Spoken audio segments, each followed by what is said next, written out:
Golden boy Neeraj Chopra ने एक बार फिर से देश का नाम गर्व से ऊंचा कर दिया है। हंगरी की राजधानी बुडापेस्ट में खेले गए वर्ल्ड एथलेटिक्स चैंपियनशिप 2023 में नीरज चोपड़ा ने 88.17 मीटर दूर भाला फेंककर गोल्ड मेडल पर कब्जा कर लिया।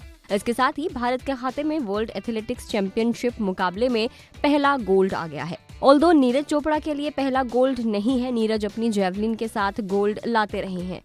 टोक्यो ओलंपिक में जेवलिन थ्रो में गोल्ड मेडल जीतकर वो देश के हीरो बन गए। जिस जेवलिन के साथ नीरज इतिहास रच रहे हैं, नया रिकॉर्ड बना रहे हैं, उसकी कीमत क्या है ये जानना बड़ा दिलचस्प है और सरकार उनकी ट्रेनिंग पर कितना खर्च करती है ये भी आपको इस वीडियो में बताएंगे। सबसे पहले बात उस भाले की जिसे फेंककर नीरज चोपड़ा ने ओलंपिक के एथलेटिक्स मुकाबले में भारत को पहला गोल्ड दिलाया है। नीरज जिस जेवलिन का इस्तेमाल करते हैं उसकी कीमत 1,10,000 रुपए के आसपास होती है। स्पोर्ट्स अथॉरिटी ऑफ इंडिया यानी कि SAI के मुताबिक नीरज के पास ऐसे 4 से 5 जेवलिन है जिसे वो प्रैक्टिस करते हैं। इसके अलावा सरकार की तरफ से 117 जेवलिन और जेवलिन थ्रो मशीन्स अवेलेबल कराए गए हैं जिस पर करीब 74,28,000 रुपए खर्च किए जाते हैं। शुरुआत में उन जेवलिन को खरीदने के लिए नीरज के परिवार को काफी मशक्कत करनी पड़ती थी, लेकिन अब उनकी ट्रेनिंग का पूरा खर्च SAI यानी कि स्पोर्ट्स अथॉरिटी ऑफ इंडिया उठाती है। कीमत के बाद अब बात करते हैं नीरज के जेवलिन के वजन की। ओलंपिक रूल्स के अकॉर्डिंग पुरुषों के लिए भाले की लंबाई 2.6 से लेकर 2.7 मीटर की होती है, वहीं उसका वजन 800 ग्राम का होता है। जबकि अगर महिला एथलेटिक्स के लिए बात कर ले तो भाले की लंबाई 2.2 मीटर से 2.3 मीटर की होती है और उसका वजन 600 ग्राम होता है।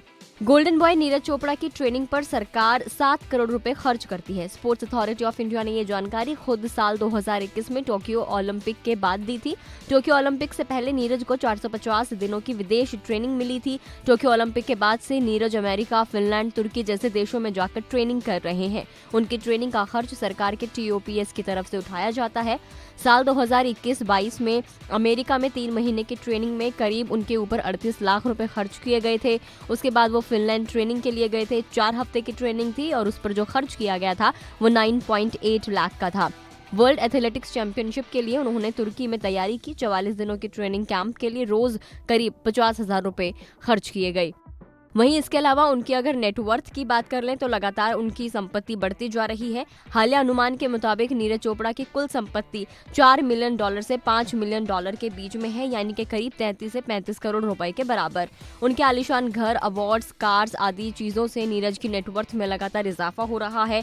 नीरज की नेटवर्थ 2020 में 10 करोड़ थी, फिर 2021 में 20 करोड़ हुई, 2022 में 30 और अब 2023 में उनकी कुल संपत्ति 35 करोड़ के आसपास है, जो पूरी उम्मीद है कि अब आगे चल के और भी बढ़ सकती है। नीरज चोपड़ा महंगी ब्रांड्स के साथ काम करते हैं और करोड़ों रुपए कमाते हैं। जब उन्होंने ब्रांड्स के साथ डील साइन की थी तो उन्होंने शुरुआती जो उनकी इनकम थी वो 2.5 करोड़ से ज्यादा की थी।